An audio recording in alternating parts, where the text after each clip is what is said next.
हमारे देश में गाय को हम मां मानते हैं, लेकिन रियलिटी देखो हमारे देश में गायों की हालत ये होती है। लेकिन जिन देशों में गाय को सिर्फ मामूली जानवर मानते हैं, वहां पर देखो गायों की हालत ये होती है। हालांकि मैं तो अपने गौशाला में अपने गायों को इस तरीके से रखता हूं जैसा आप दिख रहे हो।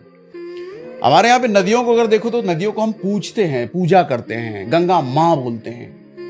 लेकिन उसी गंगा की हालत या दूसरी नदियों की हालत ये है जो आपको दिख रही है। मगर जिन देशों में नदियां सिर्फ नदी हैं, वहां देखो नदियों की हालत ये है। हमारे यहाँ पे स्कूल को शिक्षा का संस्थान कहते हैं, शिक्षा का मंदिर कहते हैं, लेकिन सरकारी स्कूलों की हालत ये है। मगर जिन देशों में स्कूल सिर्फ स्कूल है, वहां ये है। लेकिन ऐसा क्यों होता है? मुझे लगता है कि हम मानने तक सीमित रह गए हैं। गाय को अगर मां मान रहे हैं, भगवान अगर नदी को मान रहे हैं, तो सिर्फ मान रहे हैं। सर, मां मानना और मां के लिए जिम्मेदारी निभाना दो अलग अलग चीजें होती है।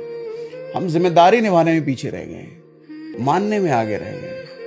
हम भगवान को खूब मानते हैं, लेकिन भगवान की कही बातें एक नहीं मानते।